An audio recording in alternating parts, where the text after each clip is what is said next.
Uber, Bitcoin, self-driving cars. Combine those three together, and you have the self-owning taxi.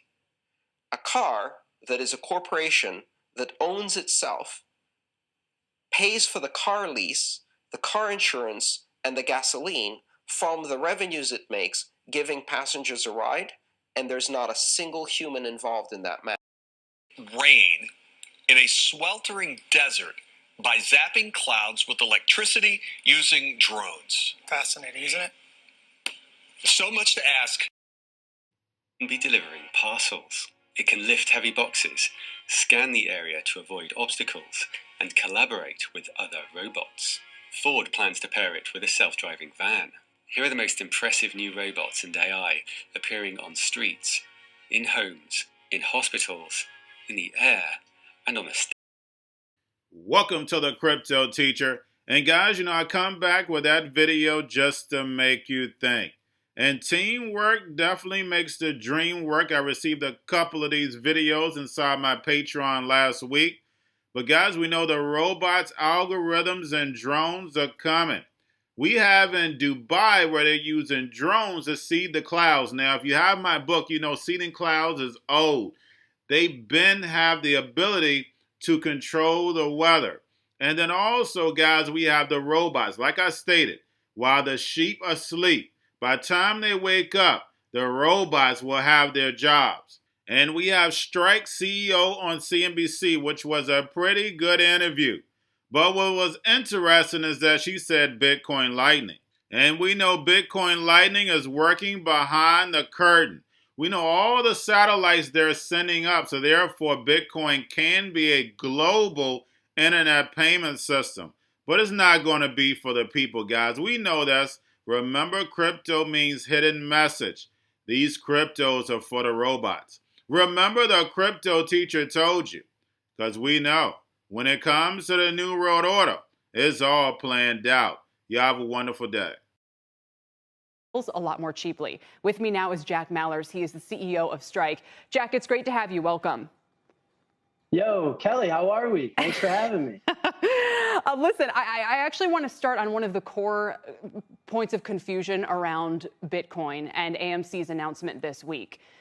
In the U.S., this is still treated as property. It doesn't really make sense to pay for anything with Bitcoin, even if companies let you. You have to pay tax on it, right? So to me, do you see a realistic vision in the near term where the U.S. is going to change the way it treats cryptocurrency? Because otherwise, even with the Lightning Network, what's the point? How much are people realistically going to be transacting? Kelly, I agree. I think there needs to be a conceptual division between Bitcoin, the asset. This is this hard money, fixed supply, commodity-like asset, and Bitcoin, the network. There is a monetary network that allows Bitcoin to do things like payment standards, receiving standards, a clearing cash finality, and physical bearer instrument clearance. And that is innovative on its own right. And we can actually use that as an infrastructure piece similar to the Visa monetary network or the PayPal monetary network, but instead use the Bitcoin monetary network under the hood to do everything cheaper, better, faster. And so at Strike, we allow you to use this infrastructure rail with your Chase checking account or your Visa debit card without making you use and spend Bitcoin, the asset or the property as treated by the United States. So I think that division and that mental model is going to be really helpful. And we're going to see a lot of disruption with Bitcoin, the monetary network. And I want to stay on the regulatory theme for just another moment, because we've seen obviously some big moves in Congress this week. Do you have concerns about what's in the infrastructure bill? No, I have a lot of thoughts, but my high level thoughts are human beings are tool builders. Innovation is inherent in us as a species, and it's what separates us from other primates. And any country positioning against innovation is not good, is against the best interest of humanity. And that's against the very principles America was built on. And so I think Bitcoin transcends race, gender, culture, countries, borders. And it really allows us to unite. I think the efforts that is combined by all different types of parties and walks of life to get this right is inspiring. And we will get this right, not because we want to, but because we have to.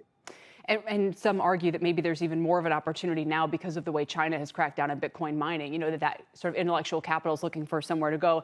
Tell me about the Strike app and what differentiates it from a lot of the other payment and wallet apps. I know you guys have had some news lately about maybe helping people get Bitcoin off the app more easily. I know you're trying to do lower fees even for purchasing or transacting in Bitcoin than rivals like Coinbase. Where is this going, and what's the use case for people who may not have experienced it yet? Yeah, so at Strike, we think that the Bitcoin network is the world's best monetary network, and it's not even close. The Bitcoin network is one of the more powerful innovations for money as a technology in human history. And so similar to the PayPal network or the Visa network or the Square monetary network, we operate on top of the Bitcoin monetary network. We are a native neobank like a Chime, like a Venmo, like a Cash App, but under the hood, we use Bitcoin. It allows us to do everything cheaper, faster, more global, and better. And so you're talking about a network that can achieve bearer instrument cash finality anywhere in the world, 24/7, 365. It is the most inclusive monetary network of all time. And so that's where our innovation lies. And so with us rolling out products like being the cheapest place in America to buy Bitcoin, we are taking a direct shot at those that are wasting resources on supporting other altcoins dubbed shitcoins, because we think the true innovation is a global, unified, singular, open source payment standard for the world. And that's where we spend our time and resources. We're going to a different economy, and we're going to be learning more about that as we go. But clearly, we're learning that things can be done from remote locations. We're learning that technology can replace people even more than we thought. We're not going back to the same economy. We're recovering, but to a different economy, and it'll be one that is more leveraged to technology. And I worry that that is going to make it even more difficult than it was for many workers. In Silicon Valley, and my friends who work in technology know that what we did to the manufacturing workers, we are now going to do to the retail workers, the call center workers, the fast food workers, the truck drivers, and then even bookkeepers, accountants, insurance agents, lawyers, and on through the economy. So what happened to the manufacturing workers is a very clear sign. This effort. And China has big plans for this. They intend to seed their digital yuan into the global environment by giving it away to visitors at next winter's Olympics. When they arrive at the airport, they're going to get yuan digital wallets. They're going to receive digital yuan. They're going to use it throughout their visits to Beijing, and then they're going to take it back to their home countries. They see this as a huge advantage. Why? Because who controls the underlying protocols, who controls the underlying standards of the future of money will control the future of money. The most powerful person in the world is the storyteller. The storyteller sets the vision, values, and agenda of an entire generation to come. Steve Jobs. And guys, I truly believe in this. When you look at the New World Order, they're the storytellers. And that's the reason why I wrote my New World Order book. But guys, now it's time to change the current generation. And I wrote 3 kids' books. I love the Trinity because I understand the power that's in it. So I have 3 books. We have an opportunity to change the generation, to educate, not just me, but I want to show you that I take action on a daily basis. And I want you to take action on a daily basis.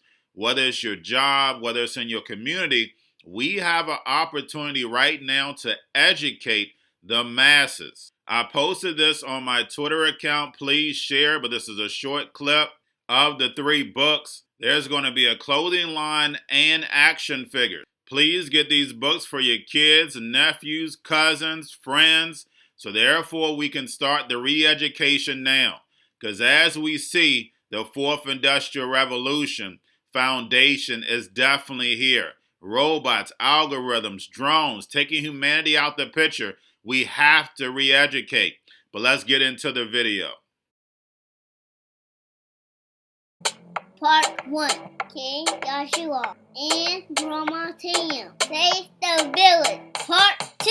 King Joshua and Grandma Tam save New York from COVID-33. Part 3. King Joshua and Grandma Tam goes to China. It's mandatory to get part 1, part 2, and part 3 of this series. It's time to re-educate Generation Z.